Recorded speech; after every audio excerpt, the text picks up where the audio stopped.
ये आदमी कर क्या रहा है अंदर? बाहर निकलने का नाम ही नहीं ले रहा। सो गया है क्या अंदर? कमाल के लोग, दूसरे के टाइम की तो कोई वैल्यू ही नहीं।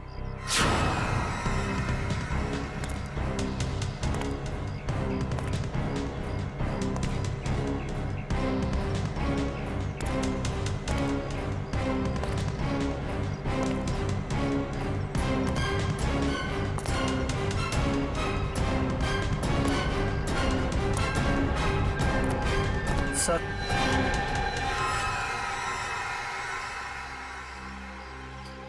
इतना लेट? ये सर्विस है तुम्हारे रिजॉर्ट की? सॉरी सर, आपने कैंची मांगी थी, वो तो नहीं मिली। चाकू लेकर आया, इससे काम हो जाएगा। और तो ब्लडी लाउजी पीपल, 10:30 हो गए, मीटिंग्स करनी है, अपॉइंटमेंट्स है, और अंदर ये आदमी बैठ के धरना दे रहा है। सर, आप अंदर नहीं जा सकते सर। हेलो भैया, सुन रहे हैं आप? ओ भाई साहब, जल्दी कीजिए, मुझे लेट हो रहा है। शराफत नाम की भी कोई चीज होती है, घर ही बनाकर बैठ गए हो। इग्नोर करने की भी हद होती है यार। अरे सुनाई दे रहा है कि नहीं आपको कुछ?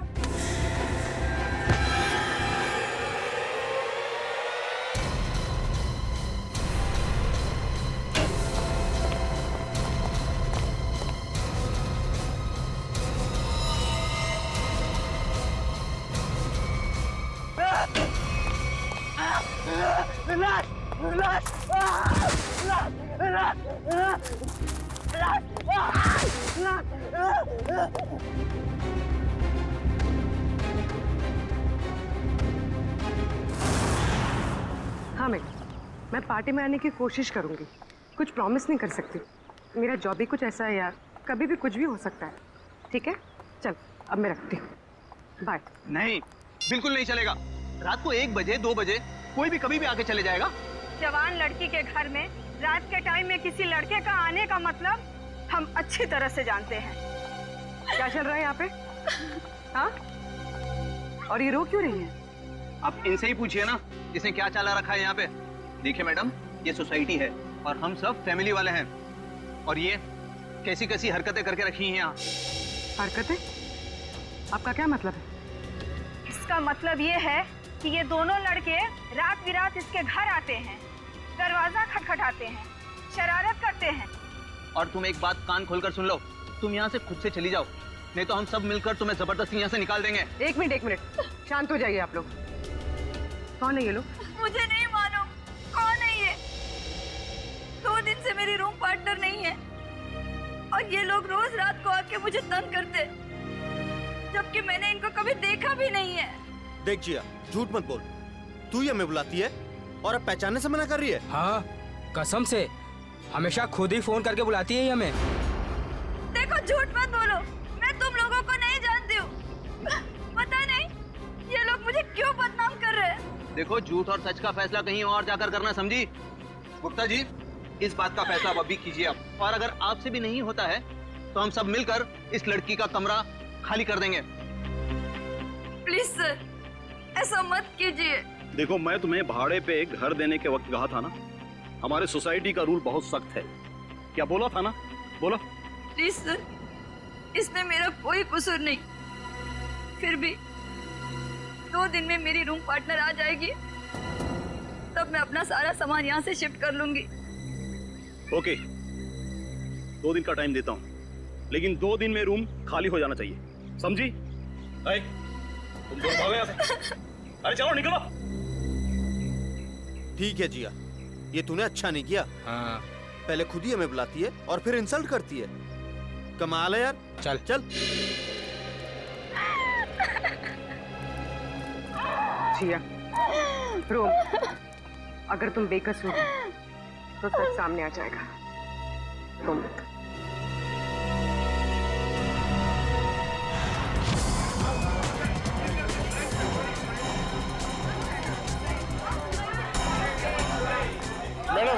मैडम मेरा बिल बनाइए फौरन। सुनिए, जरा शांत हो जाइए। देखिए, यहाँ पर खून हुआ है। जब तक हमारा इन्वेस्टिगेशन पूरा नहीं होता, कोई ये होटल छोड़कर नहीं जाएगा। मैडम, आप भी ध्यान में रखिए, कोई भी गेस्ट नहीं जाएगा यहाँ से, समझे?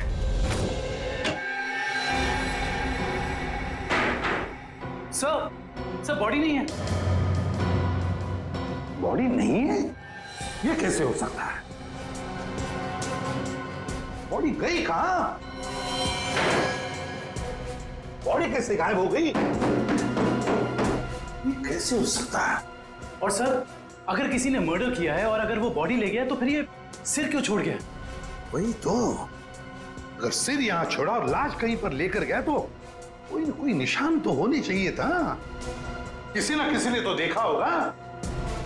कोई ना कोई तो जगह हो सकती है। कहां गई लाश?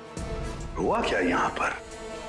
नहीं, यहाँ पर जो कुछ भी हुआ है ना साळुंखे, यहीं पर हुआ है, इसी 4 दीवारों के अंदर, इस स्टीम बॉक्स में, यहीं पर। सर, इस सिर को देख के ऐसा लगता है किसी ने बहुत ही बेरहमी से कत्ल किया इसका। लेकिन यहाँ पे एक भी खून का निशान, कोई धब्बा, कुछ भी नहीं है। एग्जैक्टली। अगर सिर कटा है तो खून होना चाहिए था इन दीवारों पर, खून होना चाहिए था इस फर्श पर, लेकिन यहाँ पर खून का कोई भी निशान नहीं, कोई धब्बा नहीं। यहाँ देखो, इस बॉक्स में खून का कोई भी निशान नहीं, कोई भी निशान नहीं, ना कोई हथियार का निशान। साळुंखे, सिर कटा हुआ है, लाश गायब है, लेकिन इस पूरे कमरे के अंदर कुछ भी निशान नहीं, कमरा सुथरा साफ है। इसका मतलब कुछ ना कुछ तो गड़बड़ जरूर है, कुछ ना कुछ तो गड़बड़ जरूर है बॉस। सर, हाँ सर, जिसका खून हुआ है उसके दोस्त बाहर आए हुए। ठीक है, तुम चलो, मैं आता हूँ। साळुंखे, देख ले इस कमरे का एक एक कोना कोना छान मार ले, देख ले कुछ मिलता है क्या। देखता हूँ। सर, ये ले।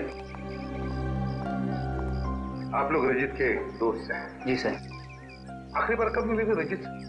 सर, आज सुबह ही मुलाकात हुई थी। तो क्या कुछ फर्क लगा आपको रजित के बर्ताव में?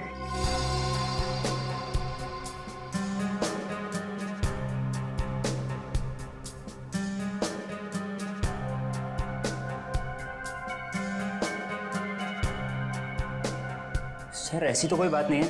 इनफैक्ट हम जिम से साथ में ही आ रहे थे, कॉरिडोर में मेरी उससे बात भी हुई। बहुत फ्रेश और बहुत खुश लग रहा था वो। अरे रजित, कैसी रही तुम्हारी मसाज? हाँ, हल्का महसूस कर रहा हूँ। सेमिनार के लिए आए पर ऐसा लग रहा है वेकेशन के लिए आए हैं। मुझे लगा तुम वाकई में वेकेशंस के लिए ही आए हो। अरे कहीं सेमिनार में सो मत जाना। नहीं, मैं आधे घंटे के लिए स्टीम बात कर लूँ, फिर टॉक्सिन्स भी क्लीन हो जाएंगे और मैं फ्रेश भी लगूंगा। सर, उसके बाद हम दोनों यहाँ स्टीम रूम में आए और वो स्टीम रूम का अटेंडेंट रिकी, सर रिकी ने ही स्टीम रूम तैयार किया था रजित के लिए। Good morning sir. Good morning Ricky. 10 बजे का अपॉइंटमेंट है मेरा। Yes sir. सर, आप साइन कर दीजिए। Thank you sir. आइए सर।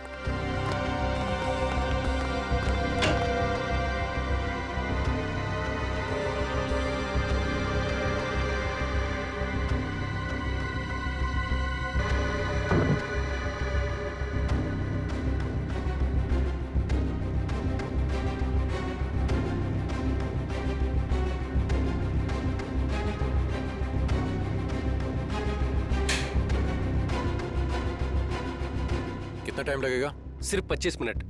चल रजित, तू एंजॉय कर, ब्रेकफास्ट में मिलते हैं। चल ठीक है, ओके। स्टीम रूम का अटेंडेंट रिकी। ये स्टीम रूम का अटेंडेंट रिकी कहाँ है? जरा बुलाओ उसे।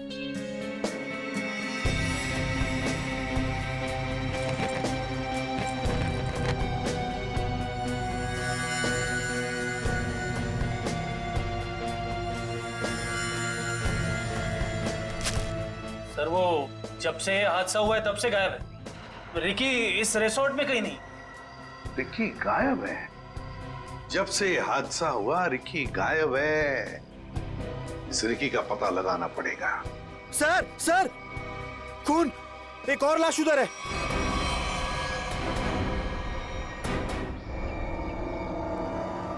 ये हो क्या रहा है आपके होटल में? हाँ, एक सिर मिला है जिसकी लाज गायब और अब ये दूसरा खून।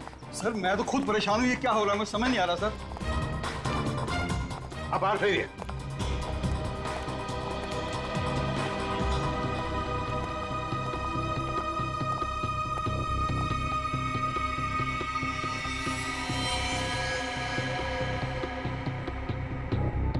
छाती में दो दो वार किए हैं।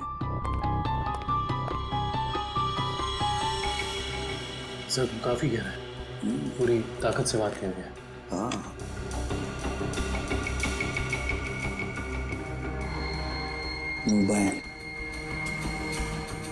Correct sir. देखो फिंगरप्रिंट चेक करो इस पर। सर हाँ ये खाली ब्रीफकेस? स्टील की ब्रीफकेस, वो भी खाली। जरूर इसमें कुछ ऐसा सामान था जिसकी वजह से शायद इसे मारा गया। सर ये 2 ग्लासेस। दो ग्लासेस?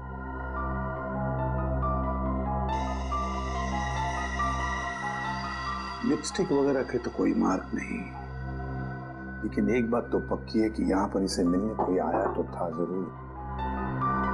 कोई ऐसा आदमी जिसे ये शायद जानता था, जरूर जानता होगा उसे। क्या नाम क्या था इस गेस्ट का? सर विनय नाम था इनका, और यहाँ पे होने वाले सेमिनार के लिए आए थे। विनय। तो इससे मिलने अगर जो भी कोई आया होगा उसका रिकॉर्ड तो हमें रिसेप्शन से मिलेगा ही ना? जी सर।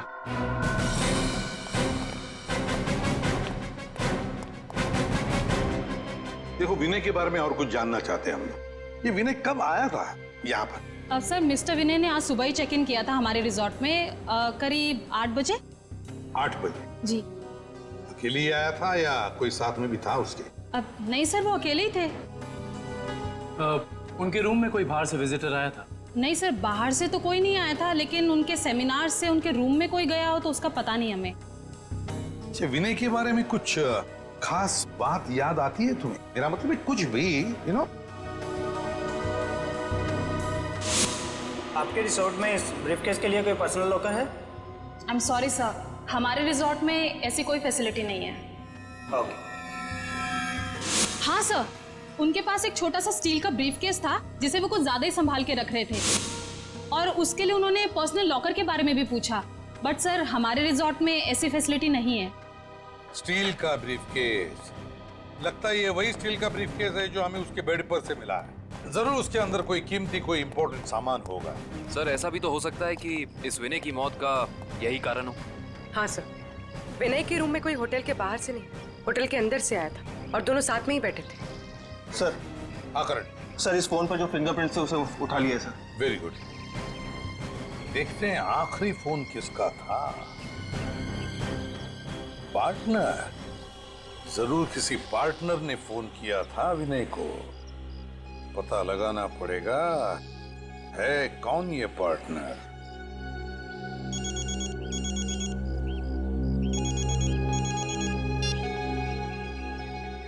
हेलो। हाँ, तुम आज से ही काम शुरू कर दो, ये जरूरी है।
जिया,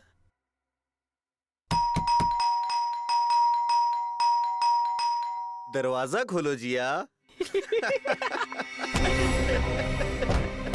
जिया, जिया, जिया दरवाजा खोलो वरना तोड़ देंगे हम, बता रहे हैं हम बस। ये इन लोगों का रोज का नाटक है। जिया, दरवाजा खोलो जिया। जिया प्लीज दरवाजा खोलो, प्लीज, नहीं तो हम तोड़ देंगे दरवाजा, बोल दे रहे हैं हम। जिया, जिया, पुलिस को फोन करते हैं, तभी बात समझ में आएगी इनको। जिया, दरवाजा खोलो जिया। जिया,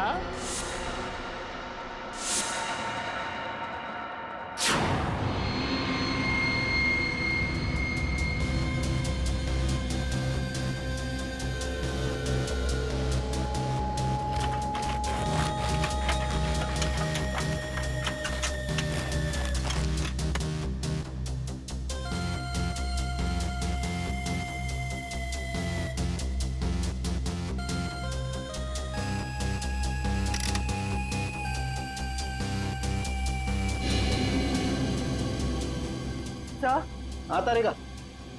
सर इसकी खोपड़ी में एक अजीब बात है। अच्छा,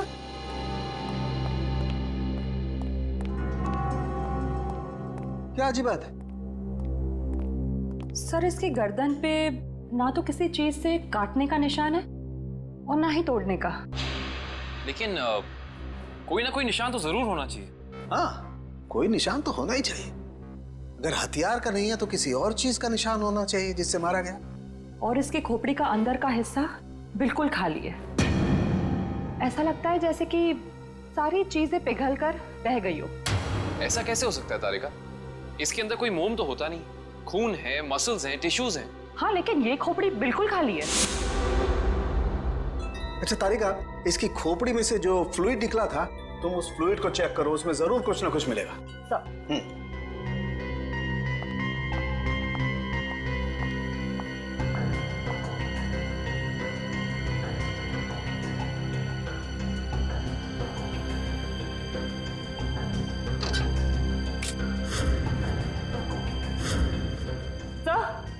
ये देखिए,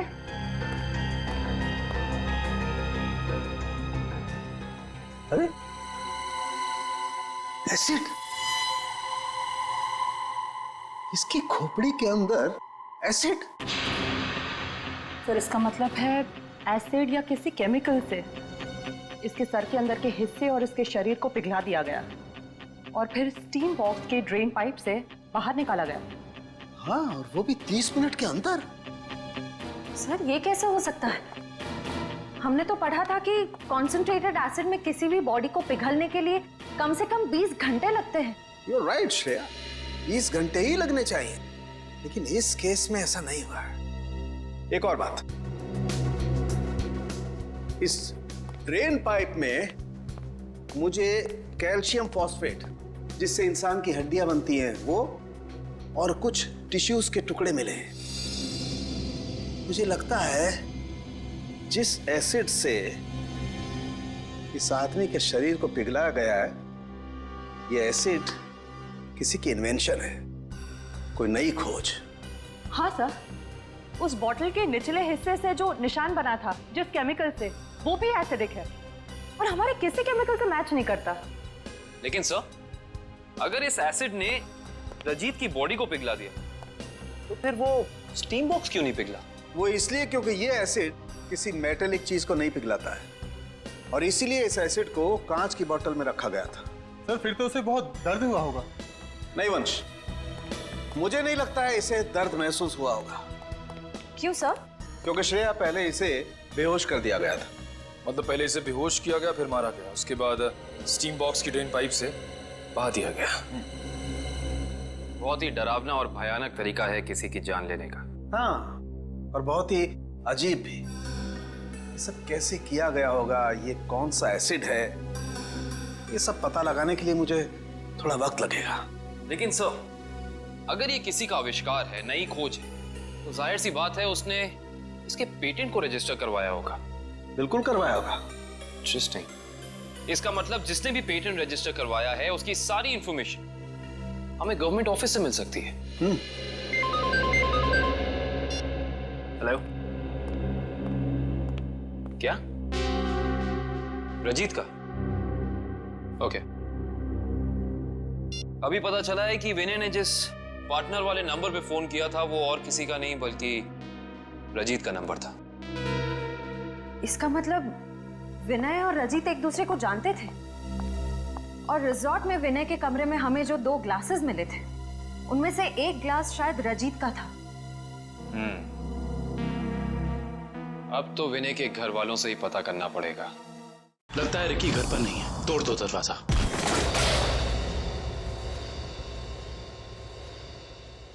चेक करो।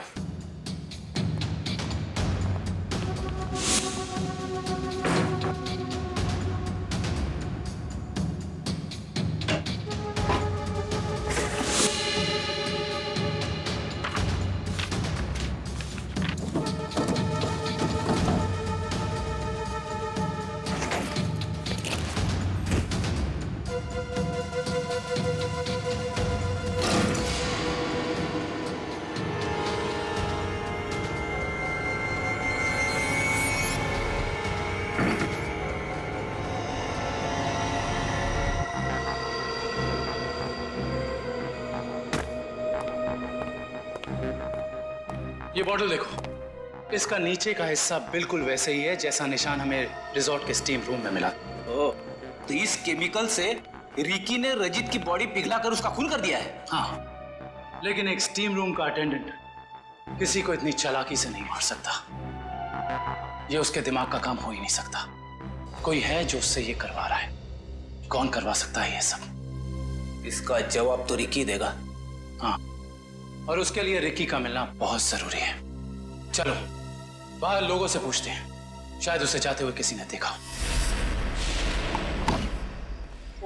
एक्सक्यूज मी, आप लोग सब यहीं आसपास रहते हैं? जी जी।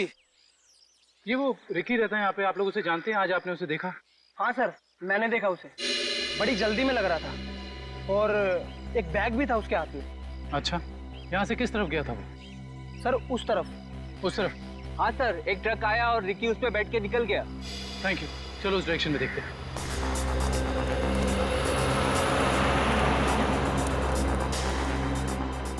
ये देखो, यहाँ पे रेत गिरी है, शायद ट्रक से गिरी होगी। इसका मतलब जिस ट्रक में रिकी गया वो ट्रक बिल्डिंग मटेरियल लेके जा रहा था। यहाँ आसपास कुछ कंस्ट्रक्शन चल रहा है, ढूंढना पड़ेगा।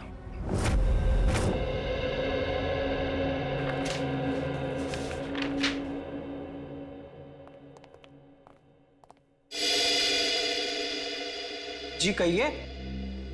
सीआईडी। सीआईडी? जी, पिछले हफ्ते में जितने भी एसिडिक केमिकल्स को पेटेंट कराया गया है उन्हें रजिस्टर करवाने वालों के नाम और पते हमें चाहिए। केमिकल का कोई नाम भी तो होगा। आप वो फाइल हमें दे दीजिए, हम खुद ढूंढ देंगे। ठीक है।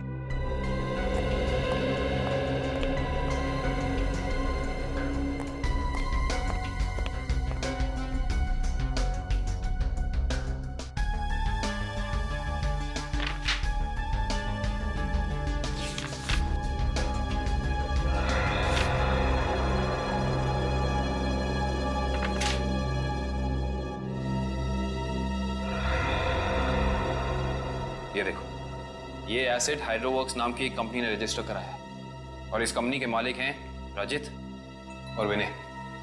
इसलिए विनय के सेल फोन पे रजित का नंबर पार्टनर के नाम से सेव था। रजित अपने खोज से मरा और उसका पार्टनर विनय एक बंद कमरे में मरा हुआ मिला। इंटरेस्टिंग। ये केस तो और भी ज्यादा उलझता जा रहा है।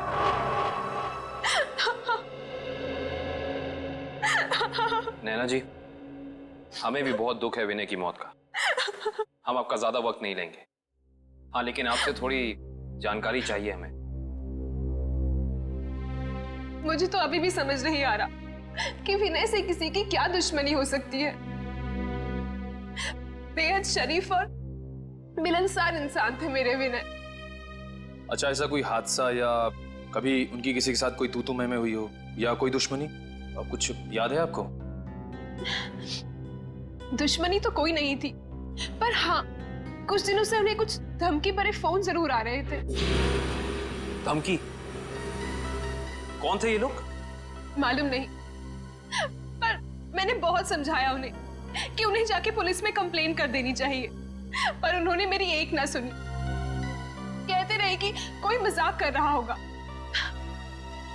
सीरियसली लिया ही नहीं इस बात को। नैना जी, आप हमें हाइड्रो वर्क्स के बारे में क्या बता सकती हैं? हमारी इंफॉर्मेशन के हिसाब से विनय और अजीत दोनों पार्टनर्स थे और इन दोनों ने मिलकर एक बहुत ही खास केमिकल की खोज की थी। देखिए, मैं बस इतना जानती हूँ कि वो दोनों साथ में काम कर रहे थे, बस। देखिए नैना जी, उसी केमिकल का इस्तेमाल करके पहले किसी ने रजीत को और फिर विनय को मार डाला। ऐसा कैसे हो सकता है? वो केमिकल तो विनय अपने साथ लेकर जाने वाले थे, एक ब्रीफकेस में।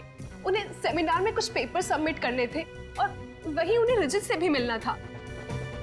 अच्छा नैना जी, क्या पहले कभी ऐसी कोई घटना हुई है जिससे हमें कोई सुराग मिल सके? ऐसा कुछ खास तो नहीं, पर हाँ, कॉलेज के दिनों में जब वो जूनियर कॉलेज में पढ़ते थे तब कुछ तो केस हुआ था जिसकी वजह से उन्हें कॉलेज से रेस्ट्रिकेट कर दिया गया था। अच्छा, वो केस क्या था, कुछ उसके बारे में पता है आपको? देखिए, मैं ज्यादा कुछ नहीं जानती, पर बस इतना पता है कि कुछ तो केस हुआ था जिसकी वजह से उन्हें रेस्ट्रिकेट कर दिया गया था बेवजह। कौन सा कॉलेज था ये? GRN college. Thank you. Vinay और रजीत के खून का इस कॉलेज की घटना से क्या संबंध है, पता करना पड़ेगा।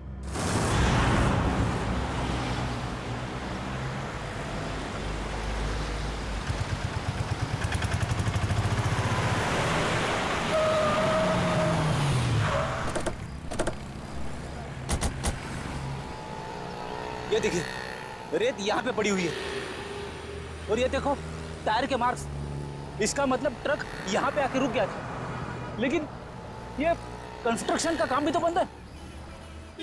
यही वजह है कि अब हमें ये पूरी जगह चेक करनी होगी। आओ अंदर चलकर देखते हैं।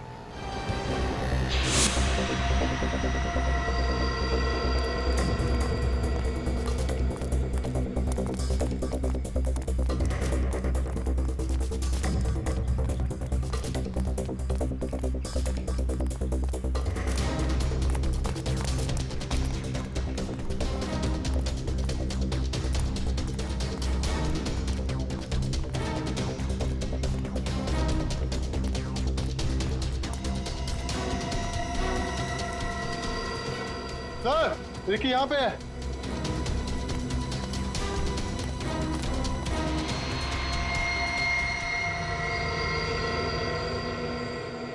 रिकी, रिकी, ये तो ठंडा पड़ गया। हाँ सर, इसकी स्किन भी कड़क हो गई है।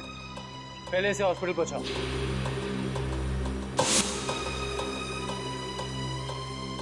इशिता, एम्बुलेंस बुलाओ।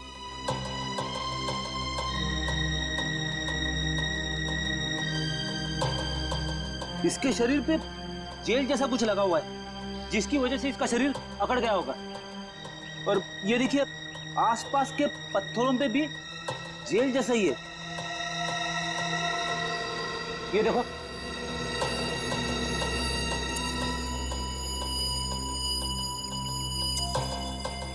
ये जेल क्या है इसके बारे में तो पता करना होगा। इन टुकड़ों को लैब ले चलो।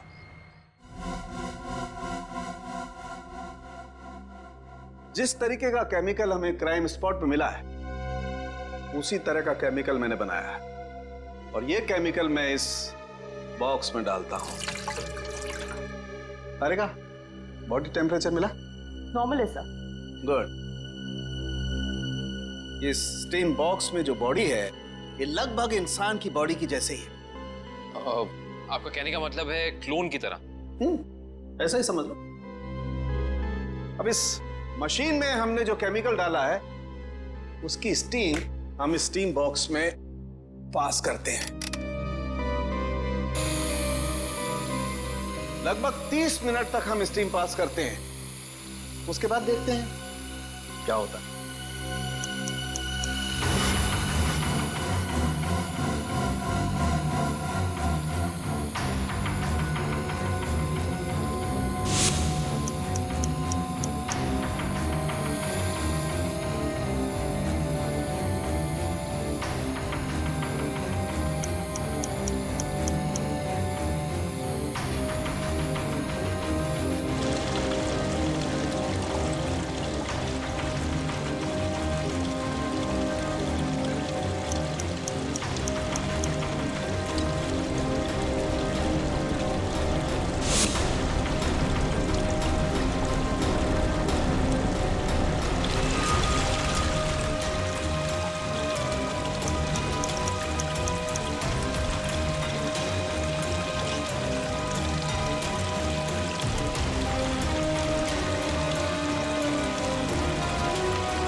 गजब हो गया सर, 30 मिनट में पूरी बॉडी डिसॉल्व हो गई। हाँ निखिल, ये केमिकल बहुत पावरफुल है। थोड़ी सी मात्रा में पूरी की पूरी बॉडी पिघल करके बह जाती है। रिकी की बॉडी भी इसी केमिकल की वजह से फ्रीज होकर के अकड़ गई थी। आई सी, बहुत ही खतरनाक केमिकल है ये।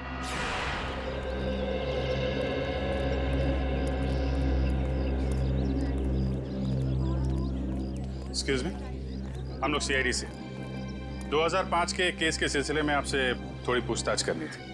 2005? ये तो बहुत पुराना केस है, लगभग 9 साल पुराना। आप रमेश जी से पूछिए, वो यहाँ के सीनियर हैं। Thank you. रमेश जी, हम लोग सीआईडी से 2005 में एक घटना हुई थी जिसमें रजित और विनय का नाम आया था। रजित और विनय? सर क्या है कि हर साल इतने लड़के लड़कियां आते हैं तो नहीं, उस केस में इन दोनों लड़कों को रेस्ट्रिकेट किया गया था। रेस्ट्रिकेट? अरे हाँ, याद आया, उस साल कॉलेज के एक स्टूडेंट की मौत हो गई थी और इन दोनों लड़कों का नाम भी उस केस से जुड़ गया था। काफी बवाल हुआ था। ये स्टूडेंट कौन था और उसकी मौत कैसे हुई? मैडम, बहुत अजीब तरीके से हुई थी। ये किस्सा लेबोरेटरी में हुआ था।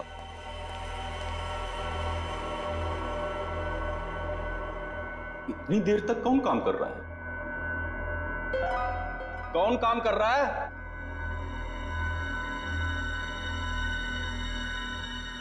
अरे भाई, खोगे का काम में जवाब तो दो, कब तक काम करोगे? अरे चुप क्यों हो?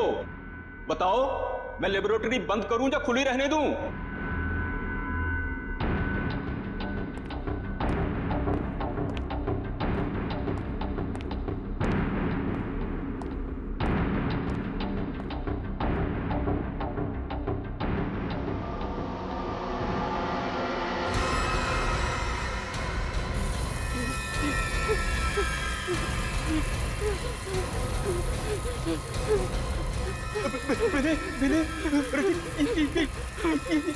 ये देखो संपत को क्या हो रहा है? सर बचाइए इसे, प्लीज सर बचाओ इसे। सर देखिए ना संपत को क्या हो रहा है। सर देखिए ना। क्या कुछ करो भाई। सर क्या हो रहा है, देखिए ना सर बहुत भयानक था वो। ऐसा मैंने पहले कभी नहीं देखा था। एक आदमी खड़ा था और खड़े खड़े पिघल गया। संपत नाम था उसका, पुलिस केस भी हुआ था और विनय और रजित को रेस्ट्रिकेट किया गया था। इस केस से जुड़ी सारी फाइलें चाहिए। हेलो, कहाँ? कौन से रेस्टोरेंट? ठीक है, मैं पहुंचती हूँ, नजर रखना।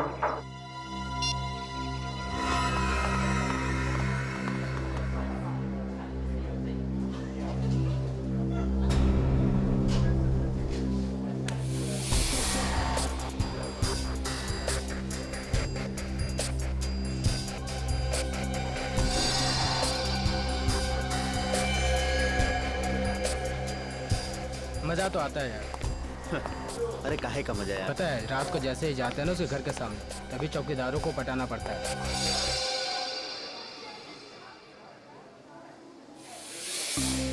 मैडम, आप यहाँ कैसे? तुम लोग क्या समझते हो? तुम लोग कुछ भी करते रहोगे और तुम्हारा कोई कुछ नहीं बिगाड़ सकता। मैडम, हमने क्या किया? एक लड़की का जीना हराम कर रहे हो और पूछ रहे हो क्या किया है? टेढ़ी बात करोगे ना तो सीधा करना हमें आता है। क्यों कर रहे हो ऐसा? मैम, हम खुद नहीं गए उसके घर, वो खुद ही हमें बुलाती थी। हम पहले भी बता चुके हैं मैम आपको। और मैडम, आपको जानना ही है तो आप जिया से बात करो ना, वो क्यों बुलाती है हमें? वो झूठ नहीं बोलती है। सर हम सच बोल रहे हैं सर, हमारा यकीन कीजिए प्लीज। हाँ जानता हूँ, राजा हरिश्चंद्र के चेले हो ना तुम लोग। देखो, लास्ट चांस करो, सच सच बताओ, उस लड़की को क्यों परेशान कर रहे हो? और अगर सीआईडी का तरीका अपनाऊंगी ना तो तोते की तरह बोलना शुरू कर दोगे।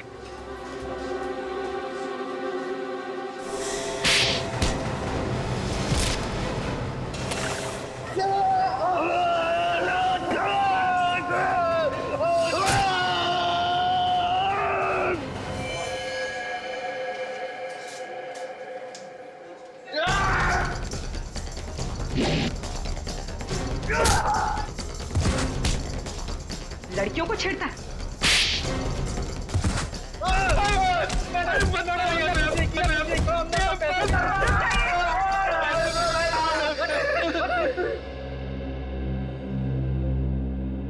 किसके कहने पे किया ये सब? एक्सपेरिमेंट हो रहा था साइंस लैब में 2005 में और बेस्ट इन्वेंशन करने वाले को स्कॉलरशिप मिल रही थी। ये तो स्टूडेंट पिघल के मर गया था संपत। इसने एक स्पेशल एनेस्थीसिया बनाया था बेहोश करने की दवा जो किसी भी मसल को 5 मिनट के लिए फ्रीज कर सकती थी। और ये रजित और विनय इन्होंने एक ऐसा केमिकल बनाया था जो किसी भी चीज को 30 मिनट के अंदर पिघला सकती थी। सर ये देखिए।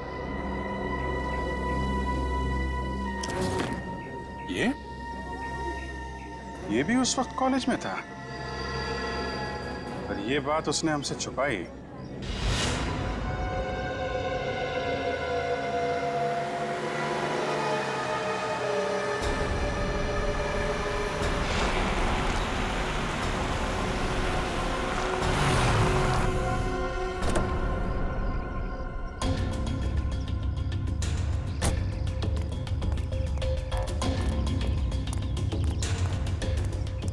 पैसे लिए? हाँ, ये देखो।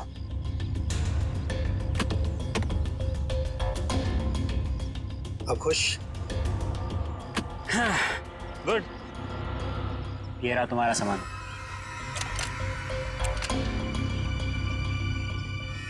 तो ये है दुनिया का सबसे बड़ा आविष्कार जो अब मेरा होगा। बिल्कुल तुम्हारा है। Thank you. वेलकम।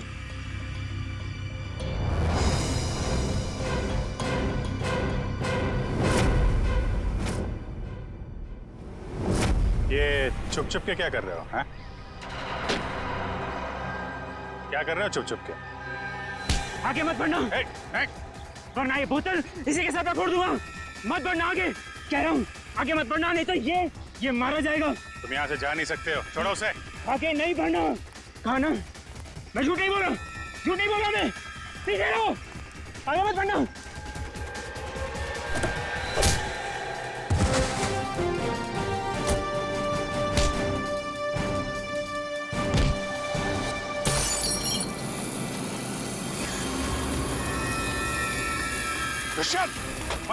हॉस्पिटल लेकर आओ जल्दी।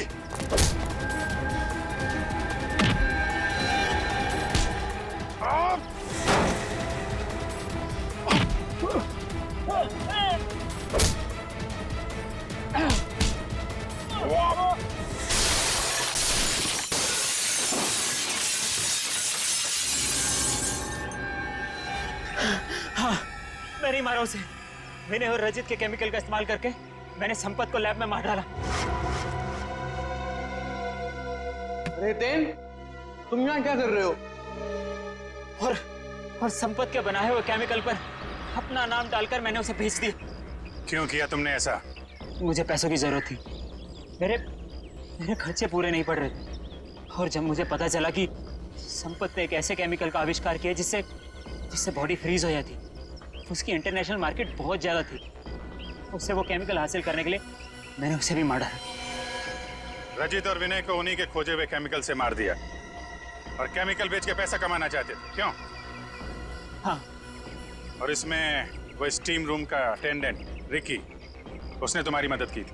हाँ, लेकिन मैंने उसे पैसे दिए थे। इस बॉटल का सारा केमिकल टीम बॉक्स में डाल देना। जैसे ही काम खत्म हो जाए इस बॉटल को गायब कर देना। चलो। हाँ, समझ गया। चलो निकलो। मैंने पहले विनय को मारा।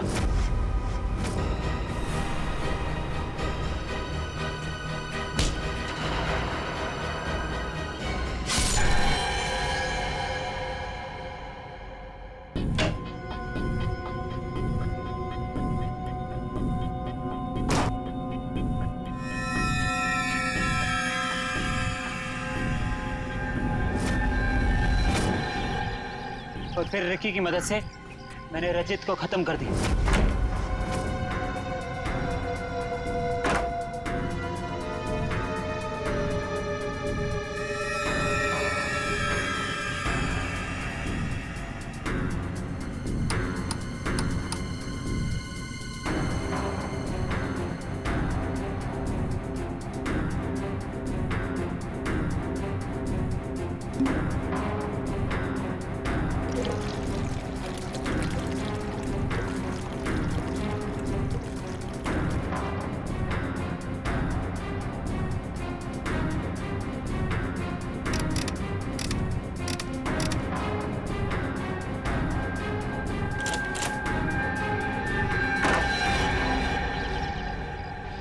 रिकी तो तुम्हारा साथी है ना, फिर उसे मारने की कोशिश क्यों की तुमने? रिकी मुझे ब्लैकमेल कर रहा था। मैं सोच रहा हूँ कि जुबान भी कितनी कीमती चीज है, अगर फिसल जाए तो करोड़ों का नुकसान करा दे, इज्जत गवा दे, फांसी चढ़वा दे। मतलब वो केमिकल की बोतल मेरे सीने में 2 मर्डर्स के राज बहुत ज्यादा है। जुबान जेल नहीं पाएगी, वजन तो करना ही पड़ेगा। लो पैसे पकड़ो और अपना मुंह बंद रखो, समझे?